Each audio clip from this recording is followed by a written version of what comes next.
मेरा सौभाग्य है कि सोमनाथ मंदिर ट्रस्ट के अध्यक्ष के रूप में मुझे इस पुण्य स्थान की सेवा का अवसर मिलता रहा है। आज एक बार फिर हम सब इस पवित्र तीर्थ के कायाकल्प के साक्षी बन रहे हैं। आज मुझे समुद्र दर्शन पथ, सोमनाथ प्रदर्शन गैलरी और जीर्णोद्धार के बाद नए स्वरूप में जूना सोमनाथ मंदिर के लोकार्पण का सौभाग्य मिला है। साथ ही आज पार्वती माता मंदिर का शिलान्यास भी हुआ है। इतना पुनीत संयोग और साथ में सावन का पवित्र महीना, मैं मानता हूं ये हम सबके लिए भगवान सोमनाथ जी के आशीर्वाद की ही सिद्धि है। मैं इस अवसर पर आप सभी को, ट्रस्ट के सभी सदस्यों को और देश विदेश में भगवान सोमनाथ जी के करोड़ों भक्तों को बधाई देता हूं। विशेष रूप से आज मैं लौह पुरुष सरदार वल्लभ भाई पटेल जी के चरणों में भी नमन करता हूं, जिन्होंने भारत के प्राचीन गौरव को पुनर्जीवित करने की इच्छा शक्ति दिखाई। सरदार साहब सोमनाथ मंदिर को स्वतंत्र भारत की स्वतंत्र भावना से जुड़ा हुआ मानते थे। ये हमारा सौभाग्य है कि आज आजादी के 75वें साल में, आजादी के अमृत महोत्सव में हम सरदार साहब के प्रयासों को आगे बढ़ा रहे हैं। सोमनाथ मंदिर को नई भव्यता दे रहे हैं। आज मैं लोकमाता अहिल्याबाई होलकर को भी प्रणाम करता हूं, जिन्होंने विश्वनाथ से लेकर सोमनाथ तक कितने ही मंदिरों का जीर्णोद्धार कराया। प्राचीनता और आधुनिकता का जो संगम उनके जीवन में था, आज देश उसे अपना आदर्श मानकर के आगे बढ़ रहा है। साथियों, स्टैच्यू ऑफ यूनिटी से लेकर कच्छ के कायाकल्प तक पर्यटन से जब आधुनिकता जुड़ती है तो कैसे परिणाम आते हैं, गुजरात ने इसे करीब से देखा है। ये हर कालखंड की मांग रही है कि हर धार्मिक पर्यटन की दिशा में भी नई संभावनाओं को तलाशें। लोकल अर्थव्यवस्था से तीर्थ यात्राओं का जो रिश्ता रहा है उसे और मजबूत करें। जैसे कि सोमनाथ मंदिर में अभी तक पूरे देश और दुनिया से श्रद्धालु दर्शन करने आते थे, लेकिन अब यहां समुद्र दर्शन पथ, प्रदर्शनी, पिलग्रिम प्लाजा और शॉपिंग कॉम्प्लेक्स भी पर्यटकों को आकर्षित करेंगे। अब यहां आने वाले श्रद्धालु जूना सोमनाथ मंदिर के भी आकर्षक स्वरूप का दर्शन करेंगे, नए पार्वती मंदिर का दर्शन करेंगे। इससे यहां नए अवसरों और नए रोजगार का भी सृजन होगा और स्थान की दिव्यता भी बढ़ेगी। यही नहीं, प्रोमनेड जैसे निर्माण से समुद्र के किनारे खड़े हमारे मंदिर की सुरक्षा भी बढ़ेगी। आज यहां सोमनाथ एग्जीबिशन गैलरी का लोकार्पण भी हुआ है। इससे हमारे युवाओं को, आने वाली पीढ़ी को उस इतिहास से जुड़ने का, हमारी आस्था को उसके प्राचीन स्वरूप में देखने का, उसे समझने का एक अवसर भी मिलेगा। साथियों, सोमनाथ तो सदियों से सदाशिव की भूमि रही है और हमारे यहां शास्त्रों में कहा गया है, शम करोति सह शंकर, अर्थात जो कल्याण को, जो सिद्धि को प्रदान करे वो शिव है। ये शिव ही है जो विनाश में भी विकास का बीज अंकुरित करते हैं, संहार में भी सृजन को जन्म देते हैं। इसलिए शिव अविनाशी है, शिव अव्यक्त है और शिव अनादि है। और इसलिए तो शिव को अनादि योगी कहा गया है। इसलिए शिव में हमारी आस्था हमें समय की सीमाओं से परे हमारे अस्तित्व का बोध कराती है, हमें समय की चुनौतियों से जूझने की शक्ति देती है। और सोमनाथ का ये मंदिर हमारे इस आत्मविश्वास का एक प्रेरणा स्थल है।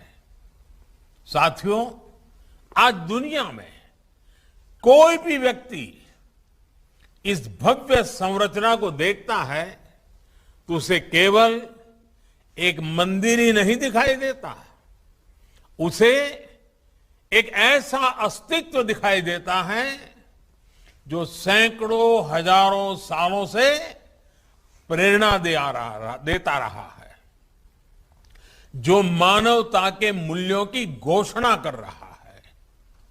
एक ऐसा स्थल जिसे हजारों साल पहले हमारे ऋषियों ने प्रभास क्षेत्र यानी प्रकाश का, ज्ञान का क्षेत्र बताया था और जो आज भी पूरे विश्व के सामने ये आह्वान कर रहा है कि सत्य को असत्य से हराया नहीं जा सकता, आस्था को आतंक से कुचला नहीं जा सकता। इस मंदिर को सैकड़ों सालों के इतिहास में कितनी ही बार तोड़ा गया, यहां की मूर्तियों को खंडित किया गया, इसका अस्तित्व मिटाने की हर कोशिश की गई, लेकिन इसे जितनी भी बार गिराया गया वे उतनी ही बार उठ खड़ा हुआ। इसलिए भगवान सोमनाथ मंदिर आज भारत ही नहीं, पूरे विश्व के लिए एक विश्वास है और एक आश्वासन भी है। जो तोड़ने वाली शक्तियां हैं, जो आतंक के बलबूते साम्राज्य खड़ा करने वाली सोच है, वो किसी कालखंड में कुछ समय के लिए भले हावी हो जाए, लेकिन उसका अस्तित्व कभी स्थायी नहीं होता। वो ज्यादा दिनों तक मानवता को दबाकर नहीं रख सकती। ये बात जितनी तब सही थी जब कुछ आतताई सोमनाथ को गिरा रहे थे, उतनी ही सही आज भी है जब विश्व ऐसी विचारधाराओं से आशंकित है। साथियों, हम सभी जानते हैं सोमनाथ मंदिर की पुनर्निर्माण से लेकर भव्य विकास की ये यात्रा केवल कुछ सालों या कुछ दशकों का परिणाम नहीं है।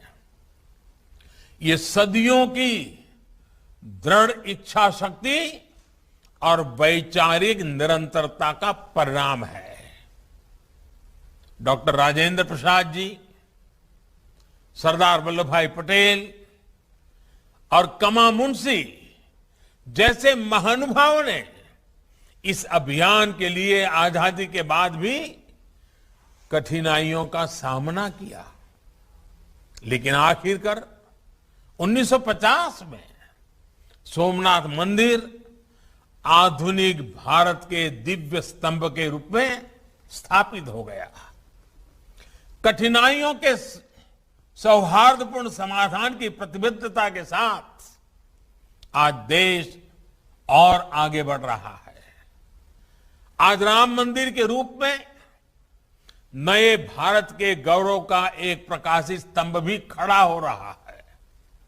साथियों, हमारी सोच होनी चाहिए, इतिहास से सीखकर वर्तमान को सुधारने की, एक नया भविष्य बनाने की।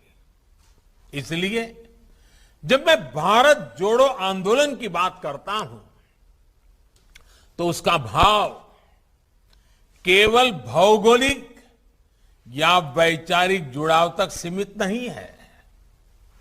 ये भविष्य के भारत के निर्माण के लिए हमें हमारे अतीत से जोड़ने का भी संकल्प है। इसी आत्मविश्वास पर हमने अतीत के खंडहरों पर आधुनिक गौरव का निर्माण किया है, अतीत की प्रेरणाओं को संजोया है।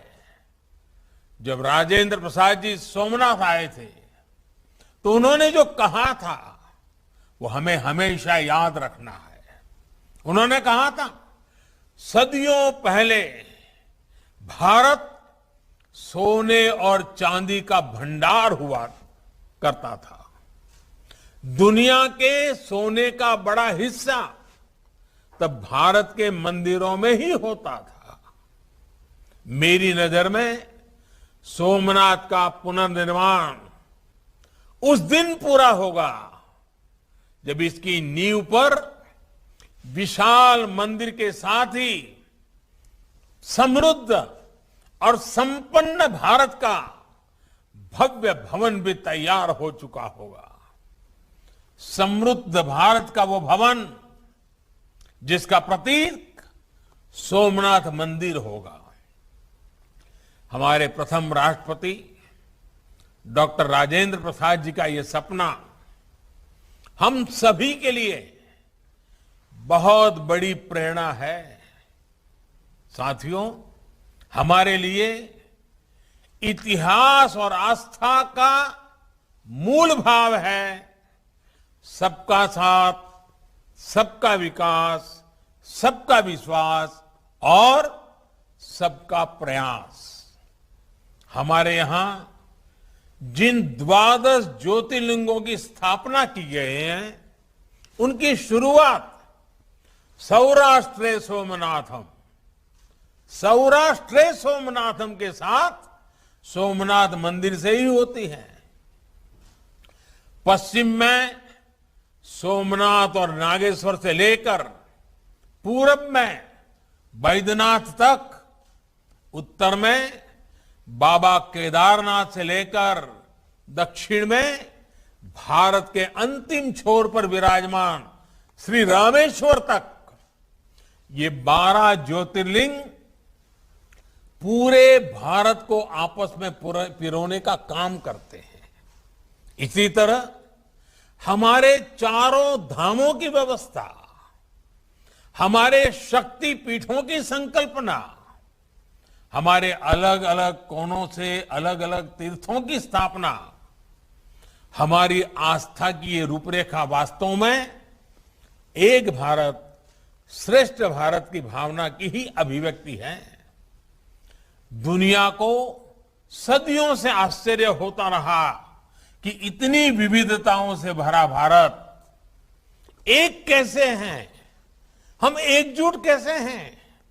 लेकिन जब आप पूरब में हजारों किलोमीटर चलकर पूरब से पश्चिम सोमनाथ के दर्शन करने वाले श्रद्धालुओं को देखते हैं, या दक्षिण भारत के हजारों हजार भक्तों को काशी की मिट्टी को मस्तक पर लगाते देखते हैं तो आपको यह एहसास हो जाता है कि भारत की ताकत क्या है। हम एक दूसरे की भाषा नहीं समझ रहे हैं, वेशभूषा भी अलग, खान पान की आदतें भी अलग, लेकिन हमें एहसास होता है हम एक हैं।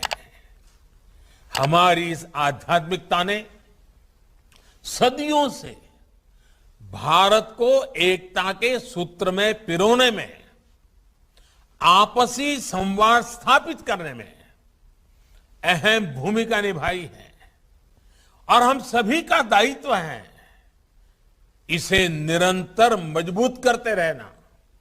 साथियों, आज पूरी दुनिया भारत के योग, दर्शन, अध्यात्म और संस्कृति की ओर आकर्षित हो रहे हैं। हमारी नई पीढ़ी में भी अब अपनी जड़ों से जुड़ने की नई जागरूकता आई है। इसलिए हमारे टूरिज्म और आध्यात्मिक टूरिज्म के क्षेत्र में आज राष्ट्रीय और अंतर्राष्ट्रीय संभावनाएं हैं। इन संभावनाओं को आकार देने के लिए देश आज आधुनिक इंफ्रास्ट्रक्चर बना रहा है, प्राचीन गौरव को पुनर्जीवित कर रहा है। रामायण सर्किट का उदाहरण हमारे सामने है। आज देश दुनिया के कितने ही राम भक्तों को रामायण सर्किट के जरिए भगवान राम के जीवन से जुड़े नए नए स्थानों की जानकारी मिल रही है। भगवान राम कैसे पूरे भारत के राम है, इन स्थानों पर जाकर हमें आज ये अनुभव करने का मौका मिल रहा है। इसी तरह बुद्ध सर्किट पूरे विश्व के बौद्ध अनुयायियों को भारत में आने की, पर्यटन करने की सुविधा दे रहा है। आज इस दिशा में काम को तेजी से आगे बढ़ाया जा रहा है। ऐसे ही हमारा पर्यटन मंत्रालय स्वदेश दर्शन स्कीम के तहत 15 अलग अलग थीम पर टूरिस्ट सर्किट्स को विकसित कर रहा है। इन सर्किट से देश के कई उपेक्षित इलाकों में भी पर्यटन और विकास के अवसर पैदा होंगे। साथियों, हमारे पूर्वजों की दूरदृष्टि इतनी थी कि उन्होंने दूर सुदूर क्षेत्रों को भी हमारी आस्था से जोड़ने का काम किया, उनके अपनेपन का बोध कराया। लेकिन दुर्भाग्य से जब हम सक्षम हुए, जब हमारे पास आधुनिक तकनीक और संसाधन आए, तो हमने इन इलाकों को दुर्गम समझकर उसे छोड़ दिया। हमारे पर्वतीय इलाके इसका बहुत बड़ा उदाहरण है। लेकिन आज देश इन पवित्र तीर्थों की दूरियों को भी पाट रहा है। बाबा केदारनाथ का विकास हो या उत्तराखंड में 4 धाम यात्रा के लिए कठिन पहाड़ों में टनल और हाईवेज का निर्माण हो, वैष्णो देवी मंदिर के आसपास विकास हो या पूर्वोत्तर तक पहुंच रहा हाईटेक इंफ्रास्ट्रक्चर हो, आज देश में अपनों से दूरियां सिमट रही है। इसी तरह 2014 में देश ने इसी तरह तीर्थ स्थानों के विकास के लिए प्रसाद स्कीम की भी घोषणा की थी। इस योजना के तहत देश में करीब करीब 40 बड़े तीर्थ स्थानों को विकसित किया जा रहा है, जिनमें 15 प्रोजेक्ट्स का काम पूरा भी कर लिया गया है। गुजरात में भी 100 करोड़ से ज्यादा के 3 प्रोजेक्ट्स पर प्रसाद योजना के तहत काम चल रहा है। गुजरात में सोमनाथ और दूसरे टूरिस्ट स्पॉट्स और शहरों को भी आपस में जोड़ने के लिए कनेक्टिविटी पर विशेष ध्यान दिया जा रहा है। कोशिश ये कि जब पर्यटक एक जगह दर्शन करने आए तो दूसरे पर्यटक स्थलों तक भी जाएं। इसी तरह देश भर में 19 आइकॉनिक टूरिस्ट डेस्टिनेशन की पहचान कर आज उन्हें विकसित किया जा रहा है। ये सभी प्रोजेक्ट्स हमारी टूरिस्ट इंडस्ट्री को आने वाले समय में एक नई ऊर्जा देंगे। साथियों, पर्यटन के जरिए आज देश सामान्य मानवी को न केवल जोड़ रहा है बल्कि खुद भी आगे बढ़ रहा है। इसी का परिणाम है कि 2013 में देश travel and tourism competitiveness index में जहां 65 स्थान पर था, 65th, वहीं 2019 में 34 स्थान पर आ गया, 34th। अंतर्राष्ट्रीय पर्यटन को बढ़ावा देने के लिए देश ने इन 7 सालों में कई नीतिगत फैसले भी किए हैं, जिनका लाभ देश को आज हो रहा है।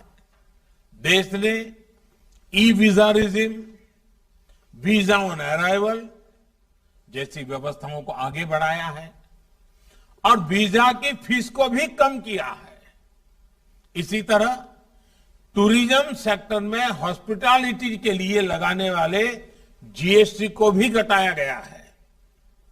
इससे टूरिज्म सेक्टर को बहुत लाभ होगा और कोविड के प्रभावों से उभरने में भी मदद मिलेगी। कई फैसले पर्यटकों के इंटरेस्ट को ध्यान में रखकर भी किए गए हैं, जैसे कि कई पर्यटक जब आते हैं तो उनका उत्साह एडवेंचर को लेकर भी होता है। इसे ध्यान में रखते हुए देश ने 120 माउंटेन पीक्स को भी ट्रैकिंग के लिए खोला है।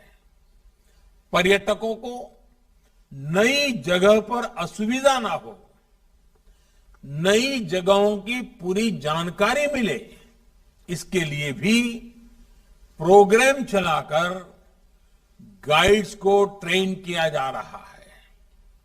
इससे बड़ी संख्या में रोजगार के अवसर भी बन रहे हैं। साथियों, हमारे देश की परंपराएं हमें कठिन समय से निकलकर तकलीफ को भूलकर आगे बढ़ने की प्रेरणा देती है। हमने देखा भी है, कोरोना के इस समय में पर्यटन लोगों के लिए उम्मीद की किरण है। इसलिए हमें अपने पर्यटन के स्वभाव और संस्कृति को लगातार विस्तार देना है, आगे बढ़ाना है और खुद भी आगे बढ़ना है। लेकिन साथ ही हमें ये भी ध्यान रखना है कि हम जरूरी सावधानियां, जरूरी बचाव का पूरा ख्याल रखें। मुझे विश्वास है इसी भावना के साथ देश आगे बढ़ता रहेगा और हमारी परंपराएं, हमारा गौरव आधुनिक भारत के निर्माण में हमें दिशा देती रहेगी। भगवान सोमनाथ का हम पर आशीर्वाद बना रहे। गरीब से गरीब का कल्याण करने के लिए हम में नई नई क्षमता, नई नई ऊर्जा प्राप्त होती रहे, ताकि सर्व के कल्याण के मार्ग को हम समर्पित भाव से सेवा करने के माध्यम से जन सामान्य के जीवन में बदलाव ला सके।